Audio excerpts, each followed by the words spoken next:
Last कहां तक पढ़ाया था? राजस्थान का मैदानी प्रदेश करवाया था। अपना मुख्य टॉपिक कौन सा चल रहा है भाई जियोग्राफी में? मुख्यतः टॉपिक कौन सा चल रहा है भाई? उत्तर भारत का मैदानी प्रदेश।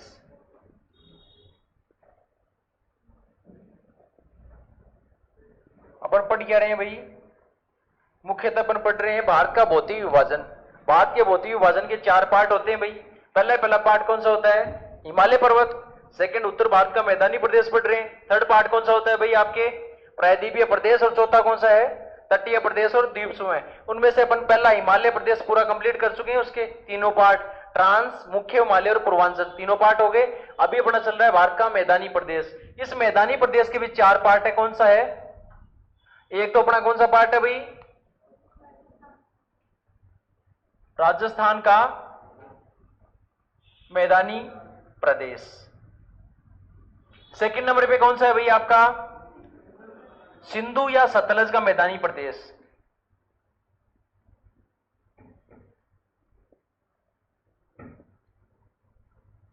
थर्ड नंबर पे कौन सा है भाई आपका? गंगा का मैदानी, गंगा का मैदान बोल दो। और फोर्थ नंबर पे कौन सा है भाई? ब्रह्मपुत्र का। अब भाई पढ़ा कैसे रहे भाई? भौतिक विभाजन का मतलब जो इंडिया का पूरा क्षेत्रफल है 32,87,263 वर्ग किलोमीटर, उसमें किस हिसाब से क्या क्या चीज फैली हुई है। कहीं पर तो पठार भी है भाई, पूरा दक्षिण भारत तो पठार से बना हुआ है। दूसरा, अपना पूर्वी और पश्चिमी तट भी है ना, और 2 द्वीप समूह भी है। कौन से? अंडमान निकोबार लक्षद्वीप, 2 द्वीप भी है ना। उसके अलावा बीच वाला क्षेत्र है भारत का। अगर मैं इंडिया का मैप के अनुसार देखूं,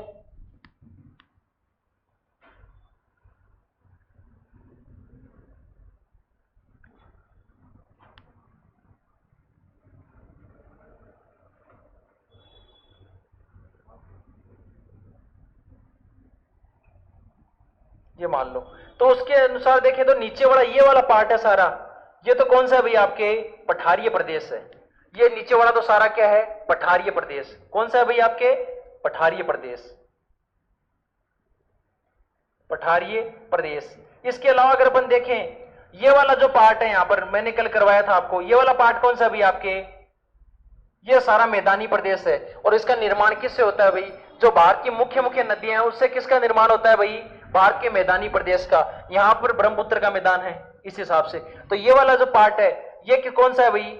मैदानी प्रदेश, उत्तरी मैदानी प्रदेश। एक मैं आपको शुरू में कंप्लीट करवा के आ चुका हूं। कौन सा?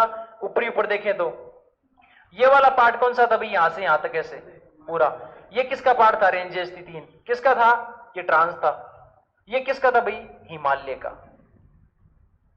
आ गया समझ में? ये हिमालय हो गया, ये मैदानी प्रदेश, ये पठारीय प्रदेश। उसके अलावा अगर अपन देखें, एक तो इधर वाला हो गया, यहां पर एक तो लक्षद्वीप, ये वाला पार्ट है। एक यहां पर आपका अंडमान निकोबार है भाई, यहां निकोबार वाला है। आ गया समझ में? तो ये अंडमान निकोबार, ये तो दोनों क्या है भाई? एक तो ये रहा, ये एक ये रहा, ये दोनों है द्वीप समूह है, द्वीप समूह है। और अपन देखें भाई उत्तरी भारत तो क्या है? पाकिस्तान रहा, चीन रहा, अफगानिस्तान रहा, म्यांमार रहा, भूटान रहा, नेपाल रहा, इनके साथ बॉर्डर लगा रहा है। बट नीचे वाला भाग थोड़ी भारत का बॉर्डर लगा रहा है। नीचे वाले में तो क्या है? सारे में ये वाला तटीय प्रदेश ही तो है, समुद्र के साथ ही तो सीमा लगा रहा है, सारा का सारा लगा रहा है ना। तो इधर वाले भाग को तो अपन क्या कहते थे भाई? पूर्वी तट। और इधर वाला भाग कौन सा है भाई? आपके ये पश्चिमी तट, पश्चिमी तट। तो इसी के आधार पर मैं हिमालय पर्वत तो आपको पूरा करवा चुका हूं, हिमालय पर्वतमाला ये तो पूरी करवा दी है। अपन चल रहा है कौन सा अभी? अभी सेकंड नंबर वाला कौन सा चल रहा है? उत्तरी भारत का मैदानी प्रदेश। और उसका पहला पार्ट चल रहा है कौन सा? राजस्थान का मैदानी प्रदेश। आ गया समझ में? पहला पार्ट चल रहा है कौन सा? राजस्थान का मैदानी प्रदेश। राजस्थान के मैदानी प्रदेश में आप जानते हो अरावली पर्वतमाला के पश्चिम में क्या है भाई? आपके पूरा थार का मरुस्थल ही है। जैसलमेर रहा, बीकानेर रहा, बाड़मेर रहा, वहां गए हो कोई पर्वत दिखता है क्या? पहाड़ वगैरह, पूरा रेगिस्तान ही मिलता है ना, मिट्टी मिट्टी। तो वो क्या है? सारा का सारा मैदानी प्रदेश। अब अगर अपन डायग्राम से देखें तो राजस्थान के डायग्राम में ऊपर से देखना स्टार्ट करें तो अपन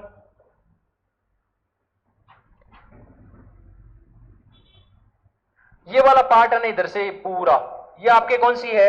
अरावली पर्वतमाला। नीचे से अरावली पर्वतमाला कहां से स्टार्ट होती है भाई? आपके गुजरात के पालमपुर से, और ऊपर कहां तक जाती है भाई, यहां दिल्ली की रायसेना तक। कहां पर, दिल्ली की रायसेना की पहाड़ियां। और आपने पता है भाई रायसीना की पहाड़ियां जानते हो, इसके पास में क्या है, कौन सा मुख्यालय भाई आपके, राष्ट्रपति भवन है ऊपर दिल्ली रायसीना की पहाड़ियों के पास, और नीचे कौन सा है, गुजरात पालमपुर से स्टार्ट होती है। इसके इधर वाला ये पार्ट है सारा, ये क्या है भाई आपके राजस्थान का मैदानी प्रदेश है। आ गया समझ में। इस मैदानी प्रदेश में क्या है, अपन ने इसको दो भागों में डिवाइड कर रखा है। एक तो कर रखा है पहले वाला ये,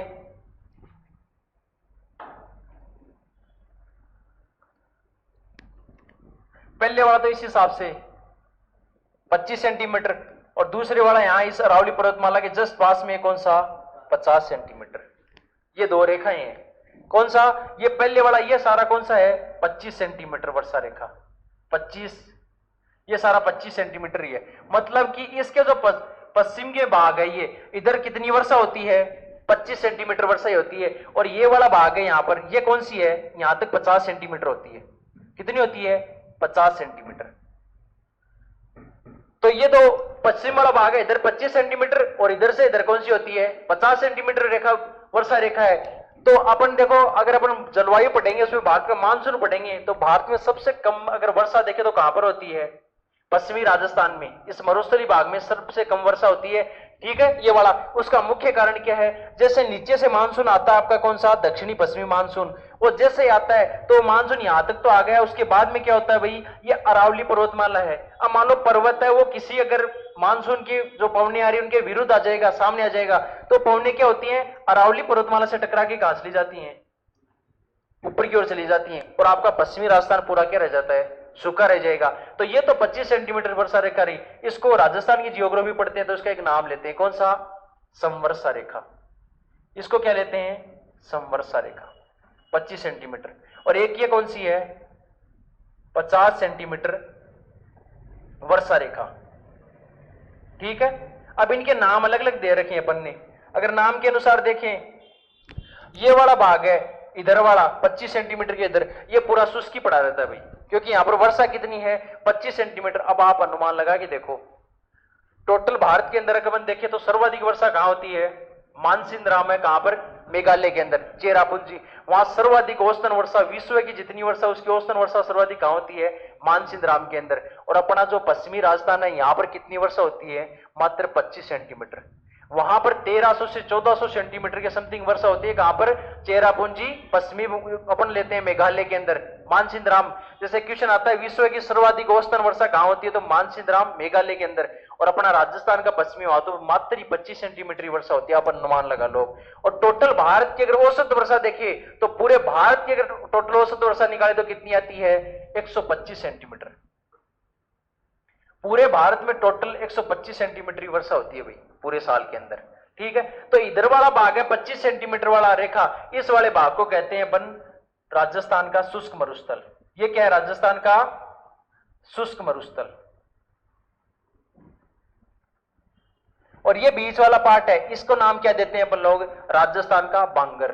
क्या लेते हैं, राजस्थान का बांगर। ये बांगर प्रदेश है। और ये जो भाग है पूरा, इसकी मुख्य नदी क्या है भाई, पश्चिमी राजस्थान की सबसे मुख्य नदी कौन सी है, कौन सी है, लूणी नदी। दक्षिणी की कौन सी पढ़ते हैं अपन लोग, कौन सी, गोदावरी कहां से आ गई दक्षिणी राजस्थान के अंदर, राजस्थान का है। ये मैप राजस्थान का लग रहा है कि इंडिया का, राजस्थान का मैप है ये, इंडिया का मैप थोड़ी है भाई। तो राजस्थान की, पश्चिमी राजस्थान की मुख्य नदी कौन सी है, लूणी नदी है, ध्यान रखना आप लोग। इंडिया का मैप थोड़ी लग रहा है भाई, तो फिर ये किसका है, अफगानिस्तान का, वो चीज है। तो राजस्थान का मैप भाई, तो राजस्थान के मैप के अनुसार पहला राजस्थान का क्या है, मैदानी प्रदेश है। ये पूरा भाग राजस्थान का किस में आता है, मैदानी प्रदेश में। इसी को अपन क्या बोलते हैं, राजस्थान का थार का मरुस्थल। ठीक है, ये वाला पार्ट है। तो इसके बारे में अपन लोग स्टेप बाय स्टेप पढ़ेंगे।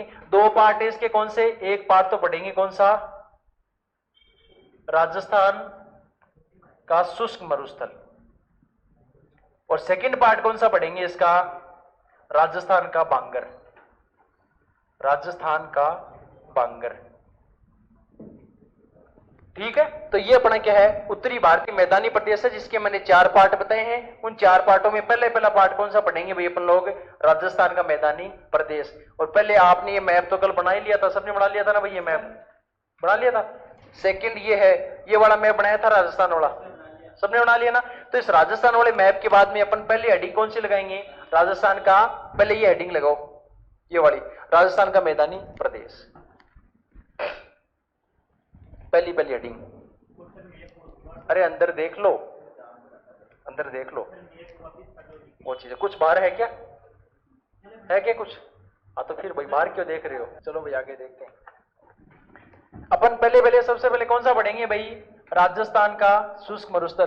पहले तो ये मुख्य हेडिंग लगाइए, इस वाली हेडिंग में लिखो भाई राजस्थान का मैदानी प्रदेश, इसमें लिखो सबसे पहले डाटा, लिखो फटाफट। यह भाग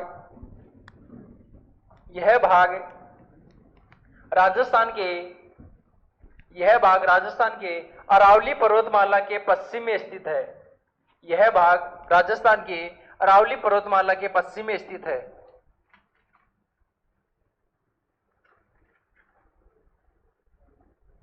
जिसे 2 भागों में बांटा गया है। दोनों भाग लिख लिए क्या, ये दोनों के दोनों भाग लिख रखे हैं क्या आपने, जिसे 2 भागों में बांटा गया है। आगे लिखो, इस भाग की प्रमुख नदी लूणी है। इस भाग की प्रमुख नदी लूणी है।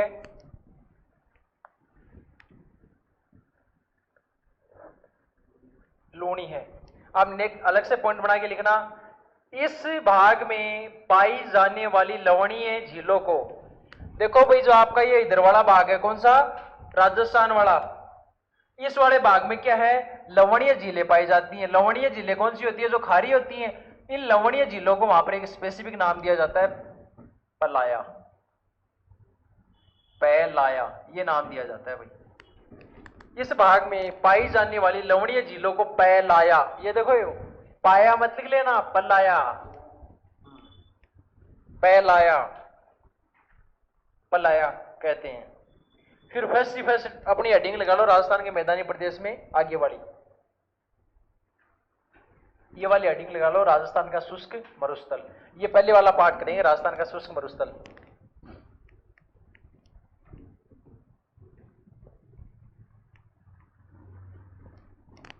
और इसमें लिखो, यह भाग 25 सेंटीमीटर वर्षा रेखा के, भाई पूर्व में है ये भाग या पश्चिम में है, पश्चिम में, तो लिखो यह भाग 25 सेंटीमीटर वर्षा रेखा के पश्चिम में है। यह भाग 25 सेंटीमीटर वर्षा रेखा के पश्चिम में है। यह भाग 25 सेंटीमीटर वर्षा रेखा के पश्चिम में है। सेकंड पॉइंट इसमें लगा लो, पॉइंट आप अपने हिसाब से लगा लिया करो। एक दिन मैंने बताया था ना, कुछ बालक तो पॉइंट ऐसे लगाते हैं, कुछ बालक पॉइंट ऐसे लगाते हैं, कुछ बालक पॉइंट ऐसे लगा देते हैं, और कुछ बालक मैंने एक दिन बताया था कि एक की कॉपी में देखा था ऐसे भी पॉइंट लगाते हैं ना। तो ध्यान रखना, कईयों के अलग अलग पॉइंट होते हैं आजकल के। आप इसी हिसाब से लगाना जो याद ज्यादा रहे, है ना। और आप मेरे हिसाब से पता है आपको कौन सा याद ज्यादा रहता है ना, पहले वाले 3 से तो कोई मतलब नहीं है, चौथा ज्यादा याद रहता है ना, वो चीज है। तो चौथा भी तब याद रहेगा जब हाथ में नौकरी रहेगी, नहीं उसका मामला भी नहीं है ना। वो 4-5 साल खर्चा होगी जेब से, फिर वो कहीं और जाता रहेगा अगला ना, वो चीज है। फिर वो अपने राजस्थान में झुंझुनू में तो वो सीन है ही, वो जाने के बाद में 5-6 महीने बस एक ही घड़ी दिखती है। वो एक दुकान लिखा हुआ मिलता है ना, कुछ नहीं लिखा हुआ था, लाल कदर में दुकान लिखा हुआ मिलेगा रोड के किनारे, और वो भाई साहब वही मिलेंगे ना 5-6 महीने। जब तक वापस आंख खुलेगी तब तक एज 25-26 हो जाएगी, और फिर सरकारी का फॉर्म कैसे भरना। और फिर बताइए आपको, जो 1-2 अपने यहाँ स्टेट ऐसे फेमस हैं जहां पर झुंझुनू वाले सबसे पहले टेक ऑफ करते हैं, मामला बिगड़ते ही, है ना। उनको लगे ना कि अब पार कौन नहीं पड़े ना, टेक ऑफ कर दो ना। नाम नहीं ले सकते आजकल किसी स्टेट का, वहां वाले लोग तुरंत बोलते हैं भाई जगह ही नहीं है यहाँ पर आने के लिए, नाम मत लिया करो, कल को सजग हो जाएंगे, वहां आधार कार्ड चेक करेंगे। वैसे तुम कम थोड़ी हो आधार कार्ड में, बिहार लिखवा लोगे। चलो आगे करो, राजस्थान का शुष्क मरुस्थल उसमें लिख लिया। दूसरा लिखो, यहां पर शुष्क परिस्थितियां या यहां पर मरुस्थलीय परिस्थितियां, यहां पर मरुस्थलीय परिस्थितियां पाई जाती हैं। यहां पर मरुस्थलीय परिस्थितियां पाई जाती हैं, जिसके कारण यह शुष्क है, जिसके कारण यह शुष्क है। यहां पर मरुस्थलीय परिस्थितियां पाई जाती है, जिसके कारण यह शुष्क है। फिर सेकंड पॉइंट लगा लो, राजस्थान का बांगर, राजस्थान का बांगर। और इसके अंदर आपको पता ही है किससे किसके बीच में है भाई, ये बताओ। राजस्थान का बांगर 25 से 50 सेंटीमीटर के बीच में है ना, इसको लिख लो ऐसा कैसा। यह भाग 25 सेंटीमीटर से 50 सेंटीमीटर वर्षा रेखा के मध्य है। यह भाग 25 सेंटीमीटर से 50 सेंटीमीटर वर्षा रेखा के मध्य है। लिख लो भाई जल्दी से सारे। इस भाग में अर्ध शुष्क परिस्थितियां पाई जाती हैं, इस भाग में अर्ध शुष्क परिस्थितियां पाई जाती हैं। यह आपका राजस्थान का मैदानी प्रदेश हो गया मुख्यतः। अब सेकंड पार्ट कौन सा है भाई, लिख लिया क्या फटाफट से? लिखो लिखो भाई।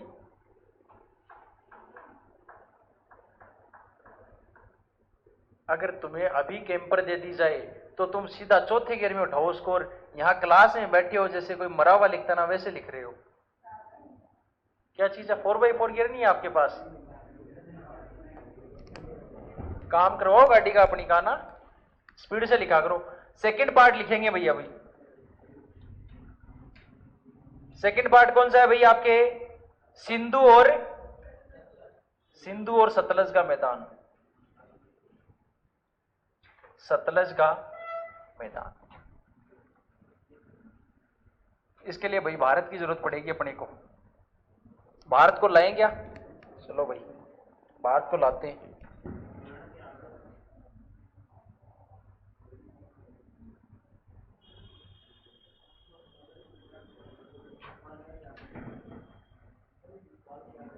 अरे सुंदर सुंदर बनाया करो अपने भारत का मैप भाई, मेहनत किया करो। मैं तो पूरी करता हूं मेहनत भाई सुंदर बनाने की। अब वो चीज है, अब वो मैं तो एक चीज बोलता हूं ना, मेरे को तो ये समटूणी में नहीं रखना। अब किसी को रखना है तो वो बना लो भाई।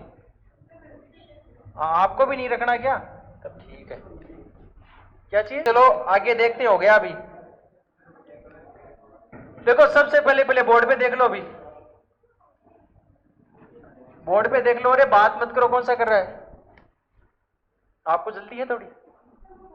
हाँ तो बोर्ड पे देखो, कैलाश पर्वत, कैलाश पर्वत। अब इस कैलाश पर्वत के नीचे यहां पर क्या है भाई?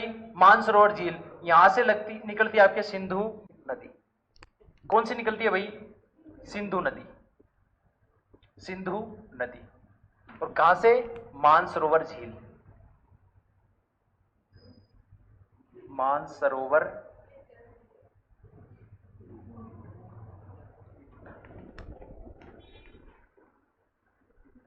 ये जो कांच दिख रहा है ना, यहां से सीधा ट्रांसफर नीचे कर दिया जाएगा। यहां पर एक कौन सा है भाई? कश्मीर में है शेषनाग। अब ज्यादा मत, ठीक है ना? वो बाहर ही पड़ा है, लाके यहां छोड़ दिया ना तो बोली सबकी बंद हो जाएगी। और सपेरे वाला काम आता नहीं है तुम्हें, ठीक है ना? शेषनाग। इससे नीचे है भाई कौन सा? दो जगह है। ये कौन सा है? बारालाचा दर्रा के पास में। चंद्र और भागा दो जगह है बारालाचा दर्रा के पास में। वहां से होता है कौन से? झेलम। नीचे कौन सी नदी है भाई? झेलम से नीचे कौन सी नदी है? चेनाब, उसका उद्गम होता है भाई। और एक चीज का ध्यान रखना भाई, हमेशा चेनाब में आके झेलम मिलती है, झेलम में जाके चेनाब नहीं मिलती है। इस चीज का ध्यान रखना आप गौर करके।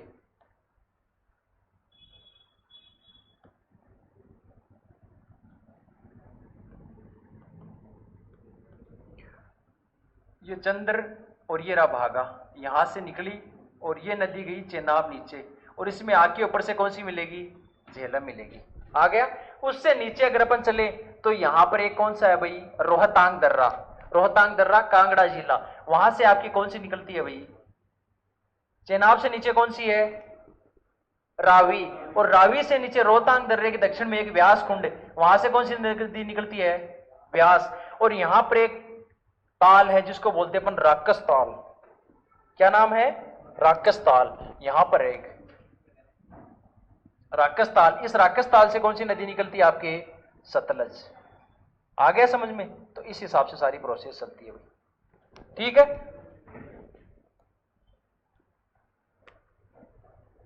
तो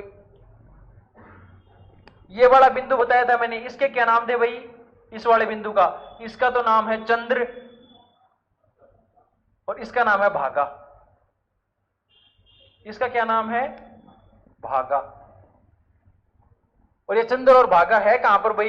बारालाचा दर्रा के पास। कहां पर है? बारालाचा। बारह रक्षा भी बोलते हैं, बारालाचा भी बोलते हैं।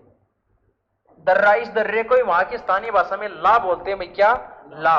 वैसे इंग्लिश में बोले तो पास, गेप, ठीक है, और वैसे दर्रा बोलते हैं। और इसी को वहां के लोग अपनी भाषा में क्या बोलते हैं भाई? ला, ठीक है। फिर नीचे देखें तो ये वाली जगह बताई थी मैंने, कौन सा भाई? कौन सा दर्रा है भाई यहां पर? रोहतांग। यहां पर कौन सा दर्रा है भाई? रोहतांग। रोहतांग दर्रा। ये वाला कौन सा है भाई आपके? रोहतांग दर्रा। रोहतांग दर्रा। रोहतांग दर्रे के बाद में अगर नीचे देखें, रोहतांग दर्रे के ये क्या है भाई? इसके दक्षिण में एक है व्यास कुंड। इसका नाम क्या है भाई आपके? व्यास कुंड। रोहतांग दर्रे के दक्षिण में है व्यास कुंड, जिससे उद्गम होता है व्यास नदी का। और यहां पर एक है, उसका नाम मैंने क्या बताया था? राकस ताल।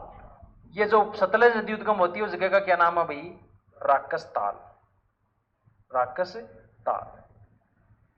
ये पूरा का पूरा अपना किसका है भाई? सिंधु और सतलज का मैदान। एक चीज का ध्यान रखना भाई, देखो ये जो यहां पर है, ये दो नदियों के बीच का क्षेत्र है, नीचे से सतलज, ऊपर से व्यास। दो नदियों के बीच के क्षेत्र को अपन क्या बोलते हैं? आब। क्या बोलते हैं? आब। दो आब बोलते हैं। तो व्यास और सतलज के बीच वाले को तो बोलते हैं बिस्त दो आब। व्यास से ऊपर कौन सी है? रावी। इसको बोलते हैं कौन सा? बारी दो आब। ऊपर रावी से ऊपर चेनाब वाले को क्या बोलते हैं? रेचना दो आब। चेनाब से झेलम वाले को बोलते हैं चाद छाज दो आब। और झेलम से सिंधु के बीच वाले को क्या बोलते हैं? सिंधु सागर दो आब। दो नदियों के बीच के क्षेत्र को अपन क्या बोलते हैं? दो आब। और इन सबके नाम है, कई बार पूछ लेते एग्जाम से, झेलम वह क्या है? चेनाब नदी के बीच के क्षेत्र को क्या बोल देते हैं? उसमें ऑप्शन दे दिया सिंधु सागर दो आब, चाज छाज दो आब, उसके अलावा दे दिया रेचना दो आब, उसके अलावा नीचे दे दिया कौन सा? बारी दो आब। तो उनमें से एक टिक करना होता है आपको।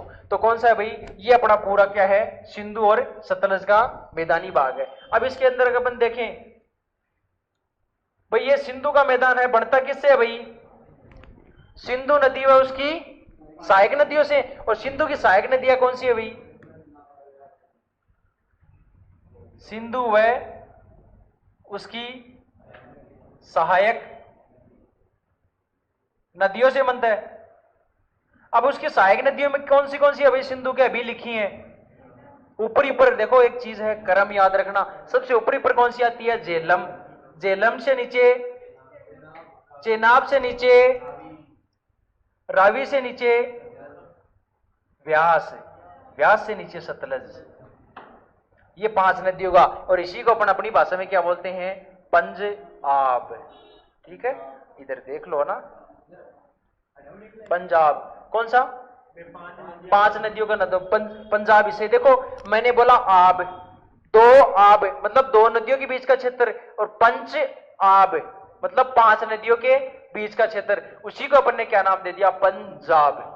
वैसे अगर उसको तोड़ेंगे तो क्या? पंच प्लस आब, पंजाब। पांच नदियों का संगम है और यही शामिल है। कई बार एग्जाम में दे देते हैं, निम्न में से पंजाब में शामिल नहीं है झेलम, रावी, व्यास और सिंधु। तो कई बार व्यास को कोई नहीं पढ़ता है, जैसे अभी आपने व्यास का नाम नहीं लिया सीधा सतलज का, तो व्यास पर टिक कर देते हैं। बट है कौन सी? सिंधु नदी पंजाब में शामिल नहीं है, पंजाब में ये पांचों शामिल है। कौन सी? पंजाब। आब नाम दिया गया, पंजाब में नहीं है पांचों नदियां, नाम ही। देखो मैंने क्या बोला? आब क्या होता है? नदियों के बीच का क्षेत्र। मैंने दो आब बोला मतलब दो नदियों के बीच का क्षेत्र। ये मैं क्या बोल रहा हूं? पंच प्लस आब, पांच नदियों का क्षेत्र। सारी पंच है। कौन सी? अरे नर्मदा नदी कहां आ गई यहां पर? नर्मदा नदी पंजाब में कहां आ गई? नहीं नहीं, नर्मदा नदी पंजाब में नहीं है। नर्मदा नदी तुम यहां पढ़ोगे, नीचे पश्चिमी घाट के अंदर पढ़ोगे, नर्मदा नदी कहाँ गई पंजाब में? हाँ, हो जाता है कंफ्यूजन। यहाँ पश्चिमी घाट में पढ़ोगे माही, नर्मदा, तापी, साबरमती, सारी नदियां। नीचे यहाँ पर पढ़ोगे पेरियार नदी। ये देखो दो नदियां होती है, हर बार कंफ्यूजन होता है। पेरियार तो जाती है पश्चिम में और पेन्नरू किधर जाती है? पूर्व के अंदर। पेन्नरू पूर्व में जाती है और पेरियार किधर जाती है? पश्चिमी घाट की ओर। ध्यान रखना। और जितनी भी नीचे मैं नदियां पढ़ाऊंगा आपको उपातंत्र, तो जो पूर्व में नदियां बहती है उनका उद्गम किधर से होता है? पश्चिमी घाट की तरफ से होता है। कहां से होता है? पश्चिमी घाट की तरफ से। तो ये अपना क्या है? सतलज का मैदान, पांचों नदियां है। अब मैंने एक चीज बोला कि दो नदियों के बीच के क्षेत्र को क्या बोलते हैं?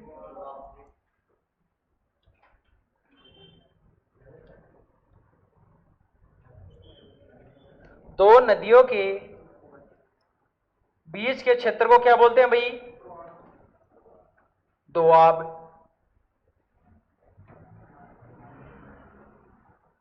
दोआब।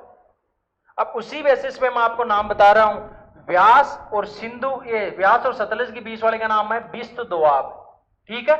ऊपर देखें तो व्यास से ऊपर कौन सी है? रावी। इसका नाम है कौन सा? बारी दोआब। रावी से ऊपर है चेनाब, उसके बीच नाम है रेचना। और चेनाब से ऊपर झेलम के बीच का नाम क्या है? छाज, छाज दोआब। और झेलम से ऊपर सिंधु के बीच के क्षेत्र का, देखो इन दोनों नदियों के बीच का, इसका नाम है सिंधु सागर दोआब। इन दोनों के बीच का नाम क्या है? छाज, छाज। इन दोनों के बीच का नाम है रेचना। और यहां पर क्या है? रावी और सतलज के बीच का ये भाग है, इसका नाम क्या है? बारी दोआब। और व्यास से सतलज के बीच वाले का नाम क्या है भाई? बिस्त दोआब। अब इनके बारे में मैं लिख के बता देता हूं।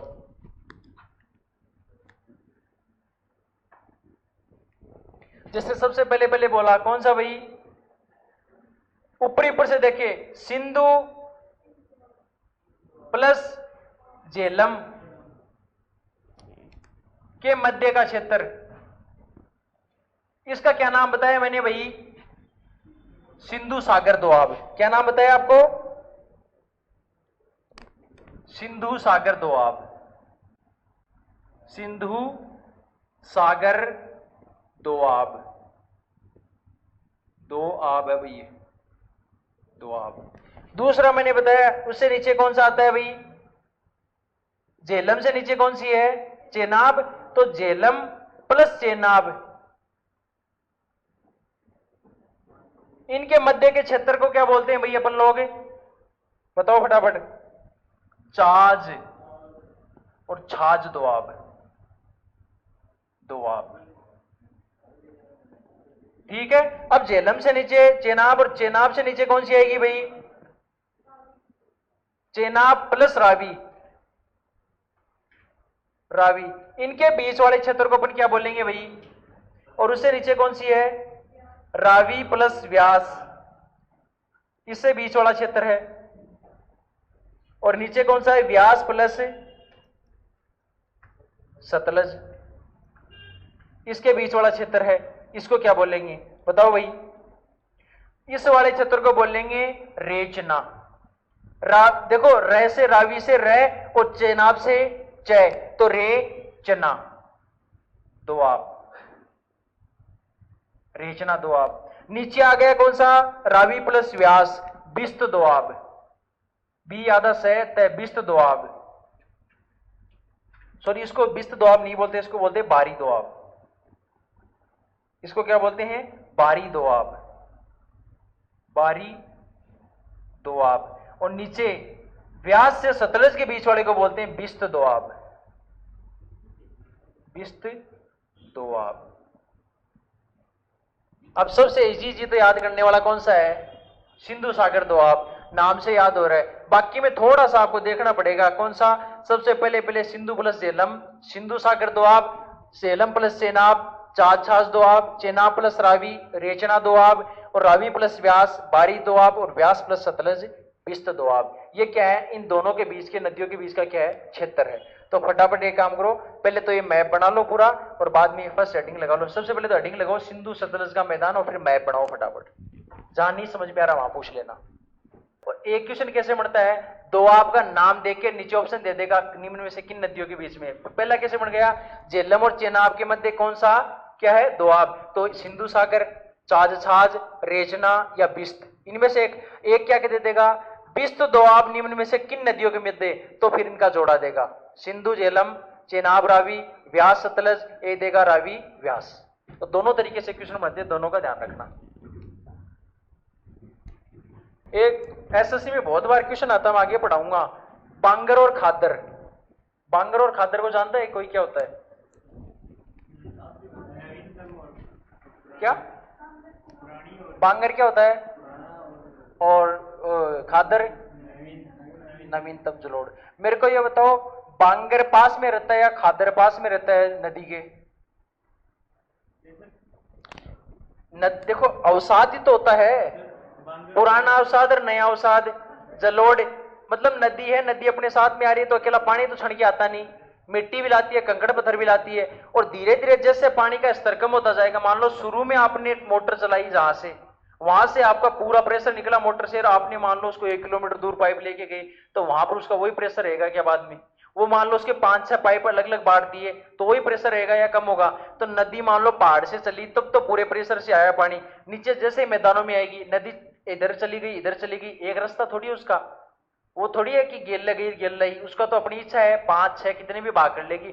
तो धीरे धीरे मान लो एक बार तो 1 लीटर पानी डाला और वो 5 अलग अलग सराओं में बट गया तो कम हो जाएगा ना। तो जैसे जैसे पानी का भाव कम होता है तो वो जो अपना कंकड़ पत्थर लेके आती है वो क्या है, किनारे लगाती जाती है भाई।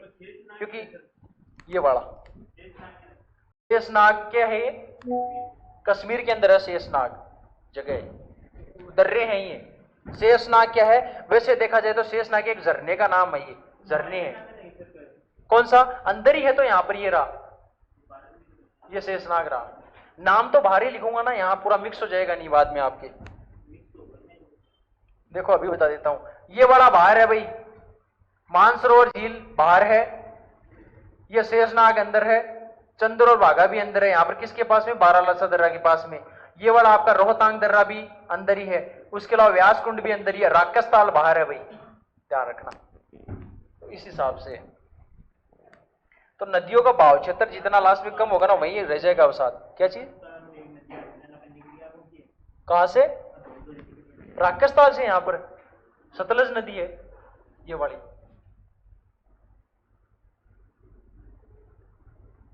सतलज नदी 5 बार क्रम लिखा दिया। देखो ये रहा, झेलम, चेनाब, रावी, व्यास, सतलज, सबसे नीचे नीचे वाली सतलज नदी है। अब देखो दोबारा, जिस बच्चे के ये समझ में नहीं है ना, दोबारा देख लेना बोर्ड पे, ठीक है ना। देखो मैं ऊपरी ऊपर वाली नदी निकाली अपनी पहली पहली। देखो ये वाली नदी है, ये तो पॉइंट है इसका, इसका नाम है मानसरोवर, ठीक है, झील कैलाश पर्वत के दक्षिण से। यहां से सबसे ऊपरी ऊपर वाली नदी निकली है, ये कौन सी? सिंधु नदी। ये देखो सिंधु नदी। सेकंड नंबर पे ये पॉइंट है, देखो ये उद्गम तो यहां से हो रहा है, नाम लिख रखा है मैंने इधर, शेषनाग कश्मीर से। और कहां तक? ये वाली क्या नाम है इसका भाई? देखो झेलम नदी, ठीक है। फिर नीचे, फिर सेकंड कौन सी है भाई? ऊपरी पुराली पहले तो सिंधु नदी रही ये वाली, फिर ये वाली जिससे नीचे जा रही है हरे कलर में, ये कौन सी है? झेलम। फिर देखो ये तो पॉइंट रहा चंद्र और बाघा, कहां पर है चंद्र बाघा?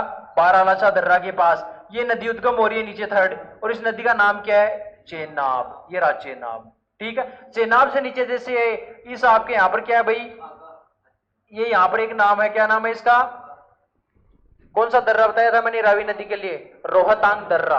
कौन सा भाई? रोहतांग। देखो ये रेड कलर में मैंने जो इधर सिंबल ले जा रखा है, कौन सा? ये रोहतांग दर्रे वाला। ये क्या है? यहां से रावी नदी का उद्गम होता है, ये देखो रावी नदी रही, ठीक है। रावी से नीचे छोटी सी नदी दिख रही है ग्रीन कलर में, ये रोहतांग दर्रे के दक्षिण में ये पॉइंट है जिसका नाम है व्यास कुंड। और कौन सी नदी हो रही है यहाँ पर? व्यास नदी। व्यास नदी से नीचे चलिए, सफेद वाला पूरा आ रहा है, ये कौन सी नदी है अभी आपके? सतलज नदी। इसको भी ग्रीन में डिनोट कर देता हूं। यहां से देखो ये पॉइंट है, इसका नाम है, भारत में नहीं है पॉइंट, ये इधर है तिब्बत में, क्या नाम है इसका?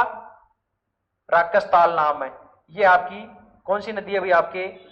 सतलज। तो जितनी भी ग्रीन कलर में दिख रही हैं ये नदियां हैं, और नाम लिख रखे हैं ग्रीन कलर में, वो उनके उद्गम स्थल है, ठीक है। तो देखो यहां पर कौन सा है भाई? ये नाम लिखा हुआ, ये राक्षसताल। क्या नाम है? राक्षसताल। यहां से सतलज नदी का उद्गम होता है, व्यास कुंड से व्यास नदी का उद्गम होता है, बारालाचा दर्रा से किसका उद्गम होता है आपके?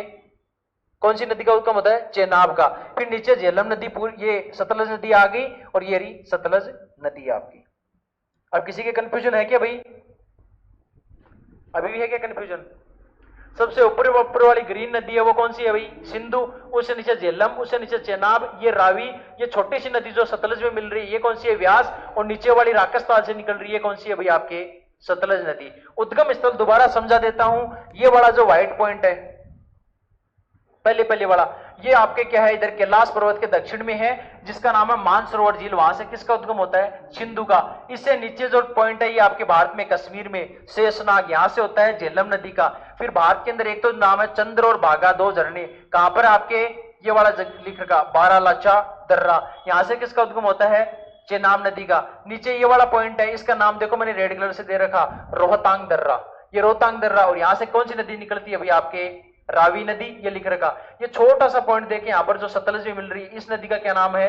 व्यास नदी। कहां से उद्गम हो रहा है? व्यास कुंड से। कि वहां व्यास कुंड है कहां पर? रोहतांग दर्रे के दक्षिण में। और ये देखो तिब्बत में एक जगह जिसका नाम है राकस ताल। ठीक है, इस राकस ताल से किस नदी का उद्गम हो रहा है? आपके सतलज नदी का। आ गया समझ में? ये पूरा क्या है? आपके सिंधु नदी का मैदानी भाग या सतलज का। और इनके बीच वाला देखो, ये बीच वाला भाग दिख रहा है ना आपको, इसको तो बोलते हैं पहले पूर्व वाले को सिंधु सागर दोआब। फिर नीचे झेलम से चेनाब के बीच वाले को बोलते हैं कौन सा? क्या नाम बोलते हैं? चाज छाज दोआब। चेनाब से रावी के बीच वाले को रेचना। रावी से ये व्यास के बीच वाला मैदान है, भाग है, इसको अपन क्या बोलते हैं भाई? बारी दोआब। और व्यास से सतलज के बीच वाले को बोलते हैं बिस्त दोआब। ये पूरा सिंधु नदी या सतलज का क्या है? मैदानी प्रदेश है। और मैंने बोला दो नदियों के बीच के भाग को क्या बोलते हैं अपन?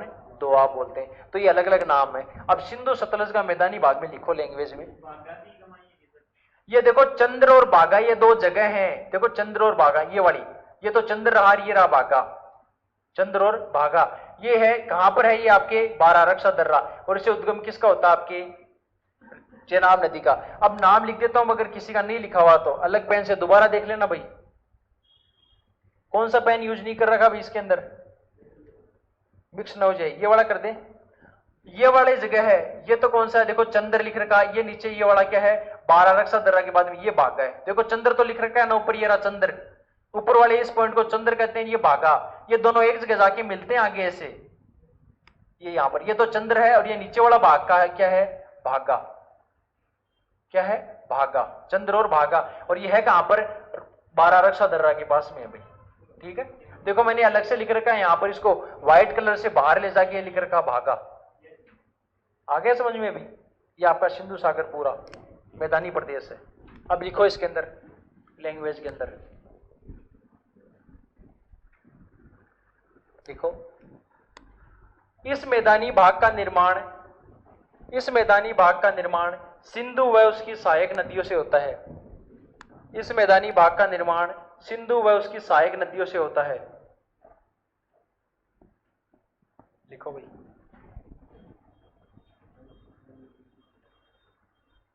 और उसकी सहायक नदियों में 500 लिख दो, ये नीचे वाली झेलम, चेनाब, रावी, व्यास, सतलज। और इन्हीं को नीचे एक लाइन खींच के ना ऐसे, इसी के नीचे लाइन खींच के एक चीज और लिख देना, पंजाब। इन्हीं को ही बोलते हैं पंजाब, 5 नदियों का आब, पंजाब। पंजाब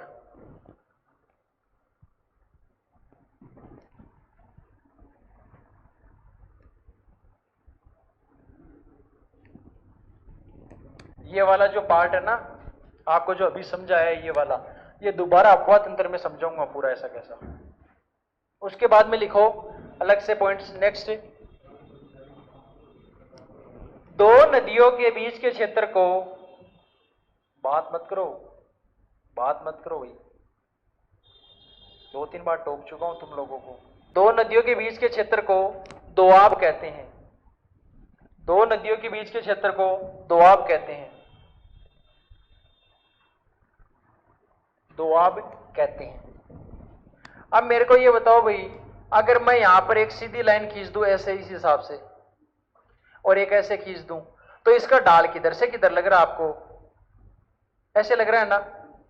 आ गया समझ में? तो ये तो कौन सी दिशा है? उत्तर पूर्व। और ये कौन सी है? दक्षिण पश्चिम। तो इसके मैदान का ढाल किधर है भाई? लिखो, इस मैदानी भाग का ढाल,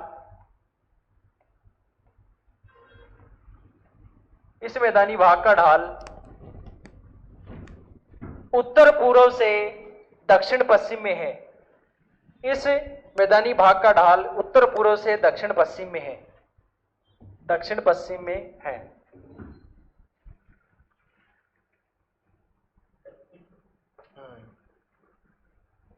दक्षिण पश्चिम में है, आ गया। चलो भाई नेक्स्ट, ये फटाफट लिख लो ये वाला भी। चलो सबसे पहले लिखो मुख्य दोआब। मुख्य दोआब, हेडिंग लगाना मुख्य दोआब ऊपर। मुख्य दोआब, दोआब, उन मुख्य दोआबों में ये सारे लिखो फटाफट जल्दी से। सिंधु प्लस झेलम का ऐसे कैसे लिख लो फटाफट, ठीक है ना।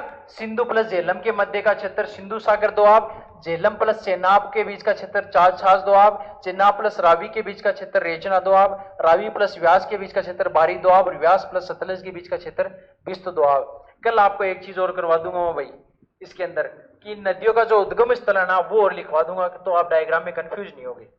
सबसे पहले सिंधु का लिखवा दूंगा एक, तो फिर झेलम चेनाब रावी व्यास सतलज लिख लो भाई इसको।